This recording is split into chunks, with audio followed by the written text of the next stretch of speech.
মৰমৰ ছাত্ৰ ছাত্ৰীসকল, পোন প্ৰথমে তোমালোকক নৱবৰ্ষৰ শুভেচ্ছা দিছিলোঁ। এই বছৰটো তোমালোকৰ সুখময় হওক, তোমালোকৰ সফলতা অৰ্জন কৰা আৰু তোমালোকে যিবিলাক ভাবি আছা সকলো সপোন দিঠকত পৰিণত হওক আৰু লগতে শান্তি আনন্দ হৈ জীয়াই থকা তাৰে শুভকামনা জনালো। ছাত্ৰ ছাত্ৰীসকল, মই যোৱা বছৰৰ পৰা তোমালোকৰ লগত জড়িত হৈ আছো। বিশেষ প্ৰশ্ন উত্তৰ হওক বা তোমালোকৰ ভিডিঅ'ৰ জৰিয়তে তোমালোকক ক্লাছবিলাক দি আছো আৰু বহু ষ্টুডেণ্টৰ জৰিয়তে মই গম পাইছো কিছু ক্ষেত্ৰত তোমালোকক দিব পাৰিছো, কিবা এটা দিব পৰা যেন অনুভৱ হৈছে। ছাত্ৰ ছাত্ৰীসকল, মই কিমান দিব পাৰিছো মই নিজে গম নাপাওঁ। তোমালোকৰ কমেণ্টবিলাক চাই আনন্দিত হওঁ, ভাল লাগে। ছাত্ৰ ছাত্ৰীসকল, 2023ত যিমানখিনি সহায় কৰিব পাৰিছো তাতকৈ মই আৰু সহায় কৰিবলৈ তোমালোকৰ লগত জড়িত হ'বলৈ চেষ্টা কৰিম। আৰু তোমালোকে যদি মোক ভাল পোৱা তেনেহ'লে তোমালোকে মোৰ লগত থাকিবা বুলি ময়ো আশা কৰিম, যাতে আমি তোমালোক আৰু মই যাতে শিক্ষাৰ ক্ষেত্ৰত কিছু হ'লেও যাতে আগবাঢ়ি তোমালোক যাব পৰা বা দুইটাৰ মাজত যদি এটা সম্পৰ্ক হৈ থাকে। গতিকে তোমালোকে হোৱাটছএপত মোক যোগাযোগ কৰিব পাৰিবা, ইউটিউবত কমেণ্ট ছেকশ্যনত তোমালোকে কমেণ্ট কৰিব পাৰিবা আৰু মই যিমান পাৰোঁ তোমালোকক সহায় কৰিম। মই তোমালোকক আজি নতুন বছৰত ক'লোঁ যে আৰু যিমান পাৰোঁ তোমালোকৰ SMS-বিলাক ৰিপ্লাই দিবলৈ চেষ্টা কৰিম। গতিকে আজি ক্লাছটো তোমালোকৰ বাবে মই যোৱাকালি কি কৰিলোঁ, তোমালোকৰ মই দুটা পাৰ্টত ইংলিছ আৰু সমাজ বিজ্ঞান পাৰ্টটো তোমালোকক দি দিলোঁ। আৰু যোৱাকালি মই বিশেষ ব্যস্ত আছিল, যিহেতু 31ৰ বিশেষ প্ৰগ্ৰেমবিলাক কিছুমান থাকে, ফ্ৰেণ্ডৰ লগত হওক তেনেকুৱাকৈ ঘৰৰ পৰিয়ালৰ লগত হওক, যাৰ বাবে তোমালোকক গোটেইখিনি যিমানখিনি লগা আছিল ভিডিঅ' সম্পূৰ্ণখিনি দিব নোৱাৰিলোঁ। কাৰণ ভুল এটা মই বাৰ্তা দিব নিবিচাৰোঁ বা ভুলকৈ ক'ব নিবিচাৰোঁ আৰু তাই ফ্ৰেছ মাইণ্ডত মই কিছু সময় দি তোমালোকৰ ক্ষেত্ৰত কাইলৈ 2-এটা পাৰ্ট দিলোঁ যদিও আজি মই যেনেকৈ নহওক তোমালোকক দিবলৈ চেষ্টা কৰিছোঁ আৰু অৱশেষত পাৰ্ট 2টা মই ক্লিয়াৰ কৰি দিম।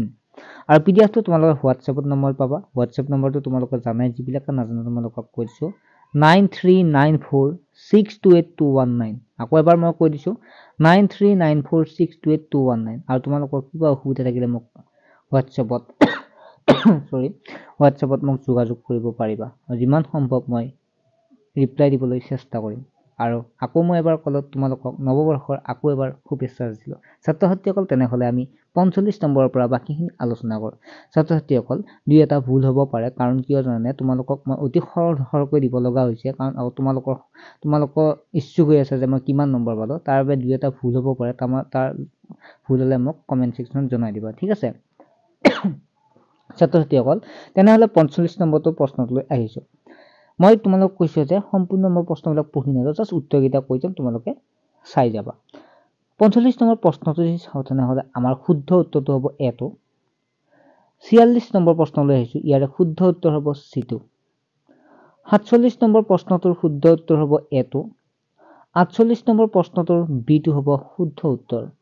49 নম্বৰৰ প্ৰশ্নটো হ'ব চিটো আৰু 50 নম্বৰৰ শুদ্ধ উত্তৰটো হ'ব চিটো। 51 নম্বৰৰ শুদ্ধ উত্তৰটো হ'ব ডিটো। 52 নম্বৰৰ শুদ্ধ উত্তৰটো হ'ব ডিটো। 53 নম্বৰৰ শুদ্ধ উত্তৰটো চাওঁ তেনেহ'লে এটো হ'ব। 54 নম্বৰৰ শুদ্ধ উত্তৰটোৰ বিটো হ'ব। 55 নম্বৰৰ শুদ্ধ উত্তৰ চিটো হ'ব।